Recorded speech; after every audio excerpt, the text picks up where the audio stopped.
மாணவ நண்பர்கள் அனைவருக்கும் வணக்கம். நான் உங்கள் பொன்வேல் பாண்டியன், நடப்பு நிகழ்வுகள் ஆசிரியர். இன்றைய தினம் ஜனவரி மாதம் 19ஆம் தேதி. 19ஆம் தேதிக்குரிய நடப்பு நிகழ்வுகளை புதிய பாடத்திட்டத்தின்படி நம்ம சிறப்பான முறையில தொகுத்து கொடுக்க போறோம். நடுவுல நிறைய கேள்விகளும் முக்கியமான திட்டங்களும் சரியா இந்த பாட திட்டத்தின்படி பல்வேறு தலைப்புகளையும் நம்ம சேர்த்து கொடுக்க போறோம். ஆரம்பிக்கலாம் இன்றைய தினத்திற்கான நடப்பு நிகழ்வுகள். முதல் பாயிண்டை பாருங்க. ஒரு சூப்பரான ஒரு சில நோட்ஸ் வந்து கிடைச்சிருக்குமா பாருங்க. அறிவியல் தொழில்நுட்பம் தொடர்பானது பாருங்க.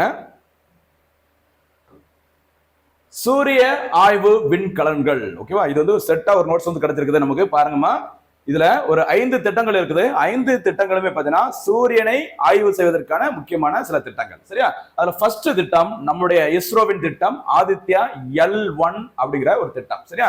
இந்த ஆதித்யா L1 செலுத்தப்பட்ட நாள் எப்போ அப்படின்னு சொல்லி பாத்தீங்கன்னா செப்டம்பர் மாசம் சரியா 2ஆம் தேதி 2023ஆம் ஆண்டு. 2023 அப்படின்னாலே நமக்கு லைஃப்ல மறக்கவே கூடாது. ஏன்னா சந்திராயன் 3 ஓகேவா வெற்றிகரமாக செலுத்தப்பட்ட வருஷமும் 2023. அதே 2023ஆம் ஆண்டு செப்டம்பர் 2ஆம் தேதி சூரியனை ஆய்வு செய்வதற்காக ஆதித்யா L1 விண்கலம் வெற்றிகரமாக செலுத்தப்பட்டது. சரியா? இந்த ஆதித்யா L1ல பாத்தீங்கன்னா 7 கருவிகள், ஒரு ஆய்வு கருவிகள், 7 ஆய்வு கருவிகள் அனுப்பப்பட்டது. அதே மாதிரி இந்த ஆதித்யா L1 திட்டத்தோட திட்ட இயக்குனர் யாரு அப்படின்னு சொல்லி பாத்தீங்கன்னா தமிழ்நாட்டை சேர்ந்தவர், தென்காசி மாவட்டத்தை சேர்ந்த நிகர் சாஜி. ஓகேவா? நிகர் சாஜி.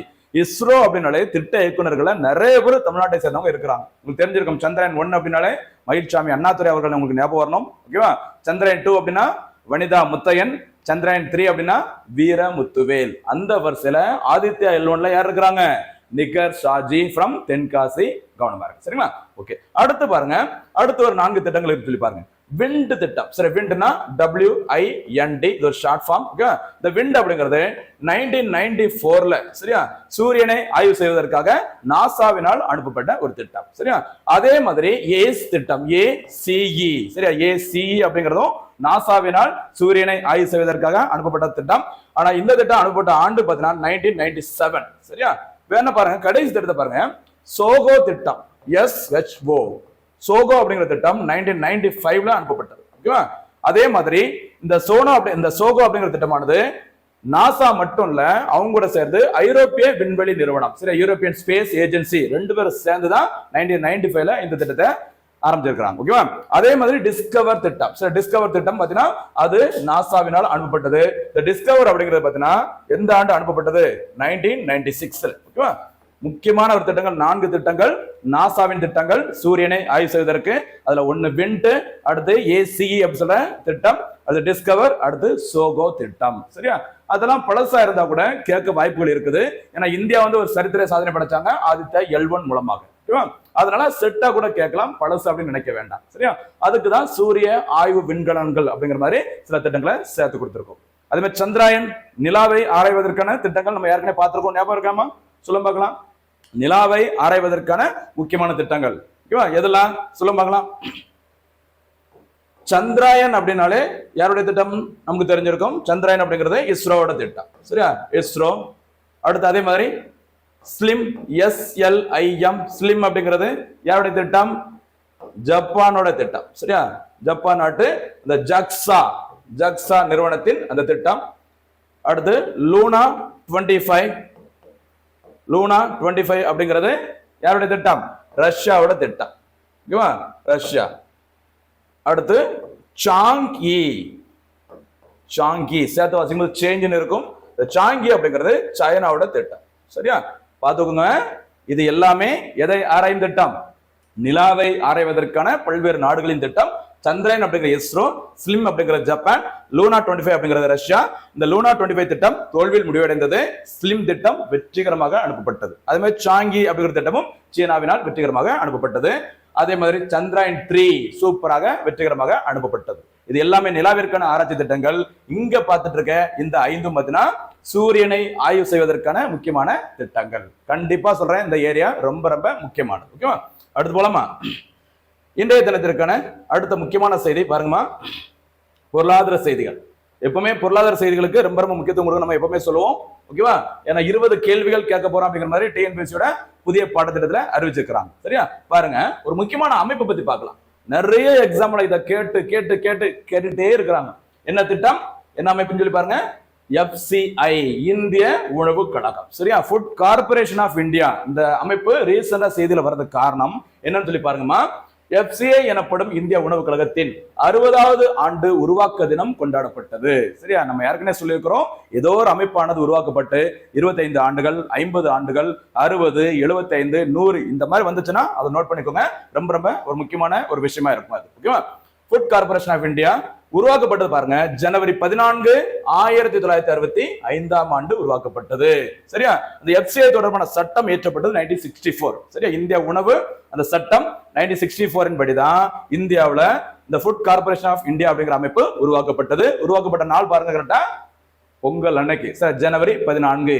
இதே ஜனவரி 14 வேற ஏதாவது ஞாபகம் வருதாமா? ஜனவரி 14, 1969 தமிழ்நாடுங்கிற பேரு முறைப்படி பெயர் மாற்றம் செய்யப்பட்ட நாள். அதே நாள் ஆனா வருஷம் பாத்தீங்கன்னா 1965. சரியா? ஓகே பாருங்க, இந்த FCIயோட தலைமையிடம் எங்க இருக்கு அப்படின்னு சொல்லி பாத்தீங்கன்னா நியூ டெல்லியில இருக்குது. இதோட மண்டல அலுவலகங்கள் ஜோனல் ஆபீசர்ஸ் பாத்தீங்கன்னா மொத்தம் 5 இருக்குது. இதன் தற்போதைய தலைவர், சேர்மன் மற்றும் மேனேஜிங் டைரக்டர் யார் பாத்தீங்கன்னா AK மீனா, அசோக் குமார் மீனா. நேத்து நம்ம ஒரு அசோக் குமார் பார்த்தோம், ஞாபகம் இருக்காமா? நேத்து ஒரு அசோக் குமார் பார்த்தோம். என்ன அசோக் குமார்? ஏகேனா அஜித் குமார் போட்டுறாதுங்க. சரியா? AK மாத்தூர் 7வது ஊதிய குழுவின் தலைவர். ஓகேவா? இங்க பாக்குறது அசோக் குமார் மீனா. ஓகேவா? சரி, அப்ப ரொம்ப ரொம்ப முக்கியமான ஒரு அமைப்பு பார்த்திருக்கோம். என்ன அமைப்புமா? Food corporation of India. அந்த அமைப்பு உருவாக்கப்பட்டு தற்போது வைர விழா, மணி விழா கொண்டாடப்பட்டுள்ளது. அப்படின்னு எத்தனை வருஷம்? 60 ஆண்டுகள் நிறைவடைந்தது. ஓகேவா? அதனால இந்த அமைப்பு செய்தியில வந்திருக்குது. ரொம்ப ரொம்ப ஒரு முக்கியமான அமைப்பு. அதே மாதிரி TNPSல இதுக்கு முன்னாடி ஒரு கேள்வி கேட்டிருந்தாங்க. இந்த இந்திய உணவு கழகம் 1965 உருவாக்கப்பட்ட போது இந்தியாவிலேயே முதல் முறையாக மாவட்ட அளவிலான ஒரு அலுவலகம் திறக்கப்பட்ட இடம் எங்கம்மா? தமிழ்நாட்டில் இருக்கிற தஞ்சாவூரில் தான் திறக்கப்பட்டது. இது ஏற்கனவே எக்ஸாம்ல கேட்டிருந்தாங்க, ஞாபகம் இருக்குன்னு நினைக்கிறேன். பழைய கொஸ்டின் பேப்பர் எடுத்து பாருங்க. ஓகேவா? ஓகே, அடுத்த செய்தி போலாமா? அடுத்து பாருங்க, இந்தியன் பாலிட்டி தொடர்பான ஒரு செய்தி. இதுவும் டெய்லி செய்தியில வந்துகிட்டே இருக்கு, ஏதோ ஒரு வகையில வந்துகிட்டே இருக்குது. நம்ம ஆல்ரெடி சொல்லியிருக்கிறோம், எந்த செய்தியானது ரிப்பீட்டடா திருப்பியும் நியூஸ் பேப்பர்ல வருதோ அதுக்கு ரொம்ப இம்பார்ட்டன்ஸ் கொடுங்க. அதுல இருந்தா நிறைய கேள்விகள் எப்பவுமே கேட்பாங்க. சரியா? பாருங்க, BB சௌத்ரி குழு நமக்கு பார்த்திருந்தோம் ஆல்ரெடி. ஒரே நாடு ஒரே தேர்தல் தொடர்பான 129வது அரசியலமைப்பு சட்ட மசோதாவை பரிசீலனை செய்ய அமைக்கப்பட்டது. சரிங்களா? உங்களுக்கு தெரிஞ்சிருக்கும்னு நினைக்கிறேன். BJP கட்சியை சேர்ந்த BB சௌத்ரி தலைமையில ஒரு 39 பேர் கொண்ட ஒரு நாடாளுமன்ற கூட்டுக்குழு உருவாக்கப்பட்டது. எதை ஆய்வு செய்வதற்காக? 129வது அரசியலமைப்பு சட்ட மசோதாவை பரிசீலனை செய்வதற்காக. ஓகேவா? அடுத்து, ஒரே நாடு ஒரே தேர்தல் தொடர்பான பரிந்துரைகளை வழங்கியது எந்த கமிட்டின்னு பார்த்தோம்? ராம்நாத் கோவிந்த் கமிட்டி. இந்தியாவின் 14வது குடியரசுத் தலைவராக இருந்தவர் ராம்நாத் கோவிந்த். இந்தியாவிலே முதல் முறையாக மத்திய அரசின் சார்பில், ஓகேவா, முன்னாள் குடியரசுத் தலைவரை ஒரு கமிட்டிக்கு ஹெட்டா போட்டிருக்கிறாங்க. அந்த நபரின் பெயர் தான் ராம்நாத் கோவிந்த். ராம்நாத் கோவிந்த் கமிட்டி அப்படின்னா எது ஞாபகம் வரும் நமக்கு? ஒரே நாடு ஒரே தேர்தல். சரிங்களா? அதை நடைமுறைப்படுத்துவதற்கான சாத்தியக்கூறுகள் என்னென்ன பரிந்துரைகள் செய்யலாம், எதுலாம் சட்டங்கள், அந்த சட்ட திருத்தங்களை கொண்டு வர முடியும் அப்படிங்கிற மாதிரி பரிந்துரைகளை வழங்குவதற்கு தான் இந்த கமிட்டி போட்டாங்க. சரிங்களா? ராம்நாத் கோவிந்த் கமிட்டி. ஓகேவா? இந்தியாவில் இதுக்கு முன்னாடியும் பாத்தீங்கன்னா இப்ப நம்ம சொல்லிட்டு இருக்கிறோம் ஒரே நாடு ஒரே தேர்தல் அப்படிங்கிற மாதிரி. ஓகேவா? ஒரே நாடு ஒரே தேர்தல்னா மக்களவைக்கும் மாநில சட்டப்பேரவை தேர்தல்களுக்கும் மத்திய. ஓகேவா?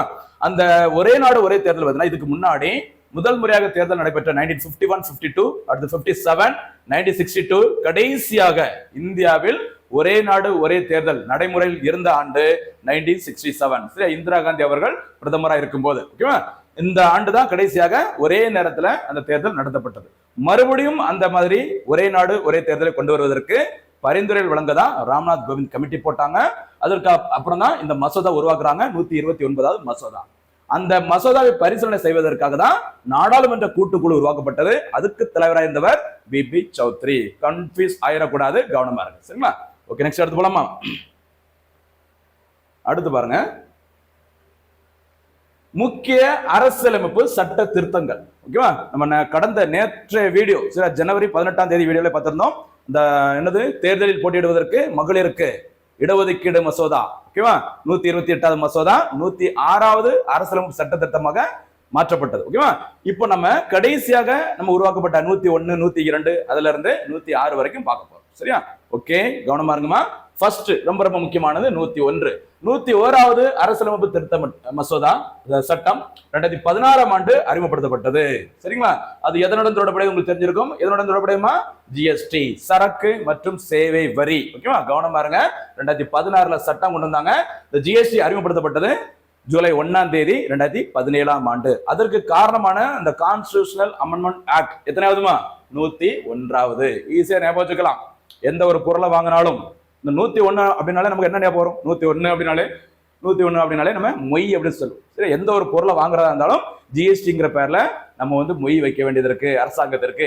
அப்படி ஞாபகம் வச்சுக்கலாம். அப்படி ஞாபகம் வச்சுட்டீங்கன்னா 101 அப்படின்னாலே ஜிஎஸ்டி உங்களுக்கு ஞாபகம் வரணும். ஓகேவா? அடுத்து 102வது அரசியலமைப்பு திருத்த சட்டம் 2018ல கொண்டு வந்தாங்க. இது எதனுடன் தொடர்புடையது அப்படின்னு சொல்லி பார்த்தீங்கன்னா தேசிய பிற்படுத்தப்பட்டோர் ஆணையம், NCBC, national commission for backward classes. இதற்கு வந்து சட்டப்பூர்வ அங்கீகாரம் வழங்குவதற்காக இந்த திருத்த சட்டம் கொண்டு வந்தாங்க. சட்டம் கொண்டு வரப்பட்ட ஆண்டு 2018. எத்தனாவதுமா? 102வது. ஓகேவா? அடுத்து 103வது பாருங்க. சரியா? 103 கான்ஸ்டிடியூஷனல் அமெண்ட்மெண்ட் ஆக்ட் 103. அது வந்துட்டு 2019ல கொண்டு வந்தாங்க. இது எதனுடன் தொடர்புடையது அப்படின்னு சொல்லி பார்த்தீங்கன்னா இடபிள்யூஎஸ். இடபிள்யூஎஸ்னா எக்கனாமிக்கலி வீக்கர் செக்ஷன். சரியா? பொருளாதாரத்தில் நலிவடைந்தோருக்கு 10% இடஒதுக்கீடை வழங்குவதற்காக 2019ஆம் ஆண்டு ஒரு அரசியலமைப்பு திருத்த சட்டம் கொண்டு வந்தாங்க. அதுதான் 103வது. சரியா? அதான் சொல்லியிருந்தாங்க மத்திய அரசு உயர் ஜாதி பிரிவுலையும் பார்த்தீங்கன்னா கஷ்டப்பட்டவங்க ஏழை மக்கள் இருக்கிறாங்க, அதனால அவங்களுக்கும் இடஒதுக்கீடு வழங்கினாதான் சரி அப்படிங்கிற மாதிரி அவங்களுக்கு 10% இடஒதுக்கீடு வழங்கும் வகையில் 2019ஆம் ஆண்டு 103வது அரசியலமைப்பு திருத்த சட்டம் கொண்டு வரப்பட்டது. ஓகேவா? அடுத்து 104வது பாருங்க. 104வது அரசியலமைப்பு திருத்த சட்டம் 2019ல கொண்டு வந்தாங்க. அது எதனுடன் தொடர்புடையது அப்படின்னு பார்த்தீங்கன்னா மக்களவை மற்றும் சட்டமன்றங்களில் இடஒதுக்கீடு. சரிங்களா? ஆதி திராவிடர் மற்றும் பழங்குடியினருக்கான இடஒதுக்கீடு. ஓகே, 10 ஆண்டுகள் வரை நீட்டிப்பு. ஓகேவா? 104வது ரொம்ப ரொம்ப முக்கியமானது, கவனமா இருங்க. ஓகேவா? சரி, அதாவது மக்களவை மற்றும் சட்டமன்றங்கள்ல ஒரு இடஒதுக்கீடு, எஸ்சி எஸ்டி மக்களுக்கான இடஒதுக்கீடு அடுத்த 10 ஆண்டுகள் வரைக்கும் செல்லுபடி ஆகும் அப்படிங்கிற மாதிரி இதெல்லாம் சொல்லியிருக்கிறாங்க 104. இது தவிர ஆங்கிலோ இந்தியர்களுக்கான இடஒதுக்கீடை நிறுத்தியது. ஓகேவா? உங்களுக்கு தெரிஞ்சிருக்கும். சரி, சட்டமன்ற தேர்தலும் சரி மக்களவை தேர்தலும் சரி பார்த்தீங்கன்னா போட்டியே இடாம, ஓகேவா, போட்டியே இடாம அந்த பார்த்தீங்கன்னா அந்த இலவச டிக்கெட் அப்படிங்கிற மாதிரி எம்பி எம்எல்ஏ ஒரு சில நபர்கள் ஆவாங்க. ஓகேவா? இனிமே அந்த ஆங்கிலோ இந்தியர்களுக்கான அந்த பிரதிநிதித்துவம் ரத்து செய்யப்படுகிறது அப்படின்னு எல்லாம் சொல்லிக்கிறாங்க. 104வது அரசு திருத்த சட்டம் கொண்டு வரப்பட்ட ஆண்டு 2019. ஓகேவா? ஒன்னொன்னு ரொம்ப ரொம்ப முக்கியமானது. ஓகேவா? அடுத்து போலாம். அடுத்து ரொம்ப ரொம்ப முக்கியமானது பாருங்க. 105வது அரசியலமைப்பு திருத்த சட்டம் 2021. சரியா? ஓபிசி.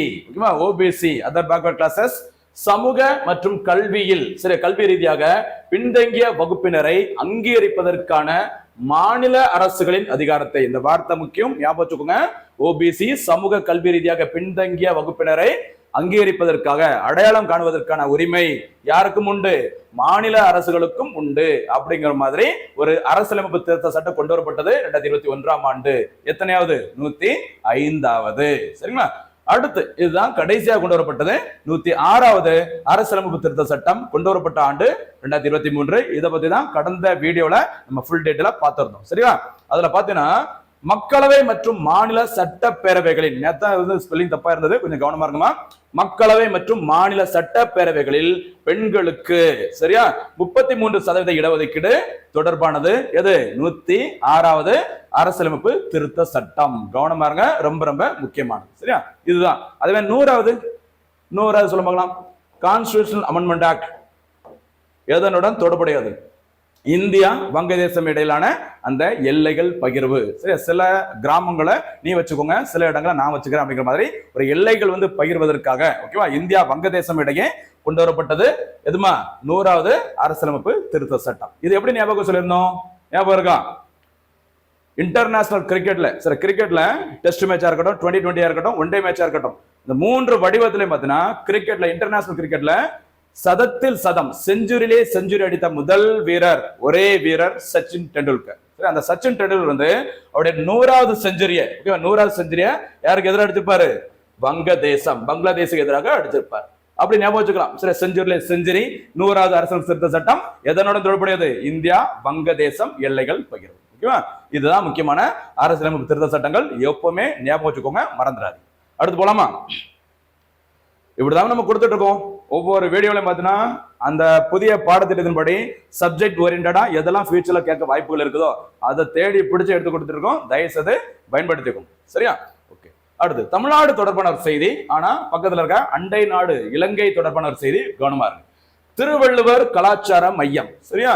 அப்படின்ன உடனே நேர கன்னியாகுமரிக்கு பெற வேண்டாம். இங்க பாருங்க, யாழ்ப்பாணம். சரியா? யாழ்ப்பாணம் இலங்கையில் இருக்குது. யாழ்ப்பாணம் கலாச்சார மையத்தை 2023 பிப்ரவரி மாதம் அப்போதைய இலங்கை அதிபர் ரணில் விக்ரமசிங்கே மற்றும் மத்திய மந்திரியாக இருந்த எல் முருகன் ஆகியோர் இணைந்து திறந்து வைத்தனர். சரியா? தற்போது செய்தியில் வர காரணம், இந்தியா மற்றும் இலங்கை நல்லுறவை வலுப்படுத்தும் விதமாக இந்திய நிதி உதவியுடன் அமைக்கப்பட்ட சரி அந்த யாழ்ப்பாண கலாச்சார மையத்திற்கு தற்போது திருவள்ளுவர் பண்பாட்டு மையம் என பெயரிடப்பட்டுள்ளது. ஞாபகம் வச்சுக்கோங்க, சமீபத்துல இந்த திருவள்ளுவர் பண்பாட்டு மையம் அல்லது திருவள்ளுவர் கலாச்சார மையம் திறக்கப்பட்டுள்ள இடம் எங்கன்னு கேட்டீங்கன்னா எங்கம்மா? யாழ்ப்பாணம். அது இந்தியாவின் நிதி உதவியுடன் திறக்கப்பட்டது 2023. தற்போது பெயர் மாற்றம் செய்யப்பட்டுள்ளது. அதே மாதிரி கன்னியாகுமரியில் நம்ம பார்த்திருப்போம். சரியா? ஜனவரி மாசம் 1ஆம் தேதி 2000 கன்னியாகுமரியில் சரிங்களா திருவள்ளுவர் சிலை திறக்கப்பட்டது. சமீபத்தில் வெள்ளி விழா கொண்டாடப்பட்டது. அதை முன்னிட்டு திருவள்ளுவர் சிலைக்கு முதல்வர் மு க ஸ்டாலின் என்ன பேர் வச்சாங்க? பேரறிவின் சிலை. சரியா? Statue of wisdom. மறந்துடாது. ஓகேவா? ஓகே. அடுத்து போலாமா? அடுத்த முக்கியமான செய்தி ஒரு சுகாதாரம் தொடர்பான செய்தி. பாருங்க, இது ஏற்கனவே வந்த செய்தி. ஆனா இன்றைய தினம் பார்த்தீங்கன்னா ஒரு அப்டேட் நடந்திருக்குது. என்ன அப்டேட் சொல்லி பார்க்கலாம். 70 வயதானவர்களுக்கு இலவச மருத்துவ காப்பீடு. பாருங்க, ஆயுஷ்மான் பாரத் திட்டத்தில் ரூபாய் 5 லட்சம் வரை மருத்துவ காப்பீடு பெற முடியும். இது உங்களுக்கு தெரிஞ்சிருக்கும். ஒரு குடும்பத்திற்கு ஆயுஷ்மான் பாரத் திட்டத்தில் இணைந்த ஒரு குடும்பத்திற்கு ஒரு வருஷத்திற்கு ரூபாய் 5 லட்சம் வரைக்கும் இலவசமாக மருத்துவ காப்பீடு வழங்கப்படுகிறது. உங்களுக்கு தெரிஞ்சிருக்கும். செப்டம்பர் மாசம் 23ஆம் தேதி 2018 இந்த ஆயுஷ்மான் பாரத் திட்டம் தொடங்கப்பட்டது. எப்ப தொடங்கி இருக்கிறாங்க? செப்டம்பர் 23, 2018. ஓகேவா? 5 லட்சம் வரைக்கும் இலவச மருத்துவ காப்பீடு. அது பழசு.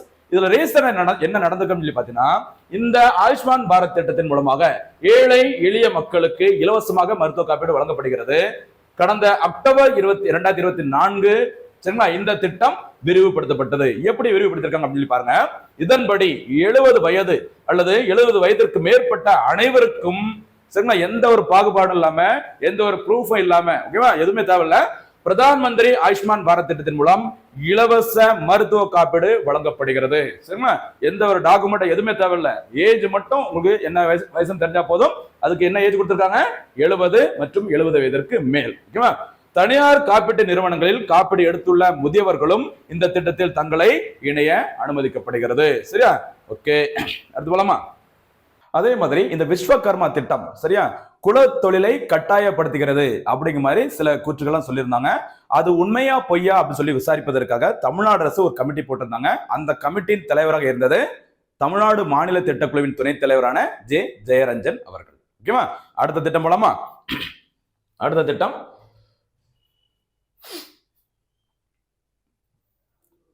பாருங்கம்மா.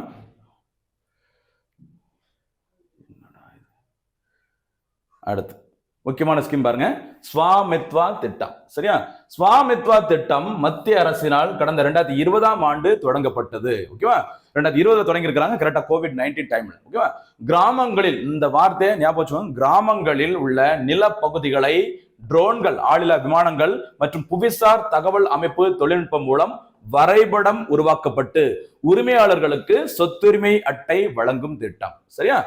கிராமங்களில் சட்டப்பூர்வமான சொத்து ஆவணம் இல்லாத 65 லட்சத்திற்கும் மேற்பட்டோருக்கு ஸ்வாமித்வா திட்டம் மூலம் இன்றைய தினம் ஜனவரி 19ஆம் தேதி அன்று சொத்துரிமை அட்டைகள் வழங்கப்பட்டுள்ளன. இந்த திட்டத்தின் கீழ் இதுவரை கிராமங்களில் வசிக்கும் 2.24 கோடி பேர் சொத்து அட்டைகளை பெற்றுள்ளனர். ஓகேவா? பாருங்க, இந்த திட்டத்தின் மூலம் பாருங்க, சுவாமித்துவம் திட்டம் மூலம் பெறப்படும் சொத்து அட்டைகளை வைத்து கிராம மக்கள் வங்கிகளில் கடன் பெற்று சிறு தொழில்களை தொடங்கியுள்ளனர். அதாவது இந்த திட்டத்தோட முக்கியமான நோக்கம் என்னன்னு தெரிஞ்சுட்டீங்கன்னா அப்படின்னா, இப்ப நம்ம பொதுவா பாத்தீங்கன்னா நகர்ப்புறங்கள்ல இருக்கிற மக்கள் பாத்தீங்கன்னா ஒரு அரை கிரவுண்டு அளவுக்கு இடம் இருந்தா கூட அந்த டாக்குமெண்ட்டுக்கு இருக்கிற மதிப்பு வேற. சரியா? அந்த அரை கிரவுண்டு ஒரு கிரவுண்டு இடத்த வச்சுக்கிட்டு பாத்தீங்கன்னா வங்கிகள்ல நீங்க கடன் பாத்தீங்கன்னா லட்சக்கணக்கில் ஈஸியா வாங்க முடியும். ஆனா கிராமங்கள்ல ஏக்கர் கணக்குல லேண்ட் வச்சிருப்பாங்க. அது ப்ராப்பரா ஒரு டாக்குமெண்ட் இருக்காது, சரியா? அதனால அந்த லேண்ட் எவ்வளவு ஏரியா, அந்த மாதிரி ட்ரோன்கள்லாம் பயன்படுத்தி, சரியா, ஒரு ப்ராப்பரான டாக்குமெண்டா ரெடி பண்ணியிருக்கிறாங்க. யாருக்காக? கிராமப்புற மக்களுக்காக. அந்த டாக்குமெண்ட்டை வச்சுக்கிட்டு நீங்க வங்கிகள் என்ன பண்ணிக்கலாம்? கடன் உதவியை பெறுவதற்காக தொடங்கப்பட்ட திட்டத்துக்கு தானே பேரு ஸ்வாமித்வா திட்டம். ரொம்ப ரொம்ப ஒரு முக்கியமான திட்டம், சரியா? ஓகே, அடுத்ததாக இன்றைய தினத்திற்கான முக்கியமான கேள்விகள் ஆரம்பிக்கலாமா? இன்றைய தினத்திற்கான முக்கியமான கேள்விகள் பாருங்க. முதல் கேள்வி பாருங்க, ஸ்வாமித்வா திட்டம் எந்த ஆண்டு தொடங்கப்பட்டது? அதோடைய நோக்கம் என்ன? ஓகேவா? அதை ஃபர்ஸ்ட் கேள்வியா வச்சுக்கோங்கம்மா. அடுத்து இரண்டாவது கேள்வி, விஸ்வகர்மா திட்டம் தொடர்பாக ஆராய்வதற்காக அரசிற்கு ஒரு ரிப்போர்ட்டை வழங்குவதற்காக தமிழ்நாடு அரசால் அமைக்கப்பட்ட குழுவின் தலைவர் யார்? அதான் இன்றைய தினத்திற்கான இரண்டாவது கேள்வி. மூன்றாவது கேள்வி பாருங்கம்மா, ஆயுஷ்மான் பாரத் திட்டம், ஓகேவா, எந்த ஆண்டு தொடங்கப்பட்டது? இந்த திட்டத்தின் மூலம் தற்போது மத்திய அரசானது எத்தனை வயதிற்கு மேற்பட்டவர்களுக்கு இலவச மருத்துவ காப்பீடு வழங்கப்படும் அப்படிங்கிற மாதிரி அறிவிச்சிருக்கிறாங்க. ஓகேவா? இது அடுத்த கேள்வி வச்சுக்கோங்கம்மா, ரொம்ப ரொம்ப முக்கியமானது. அடுத்து, சமீபத்தில் எந்த நாட்டில் திருவள்ளுவர் கலாச்சார மையம் திறக்கப்பட்டுள்ளது? ஓகேவா? அடுத்து நான்காவது கேள்வி அது. அடுத்து ஐந்தாவது கேள்வியா வச்சுக்கோமா, 103வது இந்திய அரசியலமைப்பு திருத்த சட்டம் எதனுடன் தொடர்புடையது? முடிஞ்ச அந்த 6 அரசியலமைப்பு சட்ட திருத்தங்களையும் அப்படியே நீங்க பதில சொல்லுங்க. ஓகே, சொன்னீங்கன்னா ரொம்ப சந்தோஷமா இருக்கும். அடுத்து கடைசி கேள்வி இன்றைய தினத்திற்கானது. சௌத்ரியெல்லாம் நிறைய வாட்டி நம்ம பார்த்துட்டோம். ஓகேவா? இந்திய உணவுக் கழகம் எந்த ஆண்டு எந்த தேதியில் தொடங்கப்பட்டது? இந்திய உணவுக் கழகத்தின் முதல் மாவட்ட அளவிலான அலுவலகம் எங்கு திறக்கப்பட்டது? அதான் இந்த தினத்திற்கான கடைசி கேள்வி, சரியா? மொத்த கேள்விகளுக்கும் கரெக்டா வருஷப்படி சரியான முறையில பதில் சொல்லுங்க. சூப்பரா நிறைய பேர் பதில் சொல்லிட்டு இருக்குமா, ரொம்ப சந்தோஷமா இருக்கு. அதே மாதிரி இன்னும் நிறைய பேர் தொடர்ந்து ஆர்வமா நிறைய பதில் சொன்னீங்கன்னா எங்களுக்கும் கொஞ்சம் ஆர்வமா இருக்கும், சரிங்களா? மீண்டும் சந்திக்கலாம். நன்றி, வணக்கம்.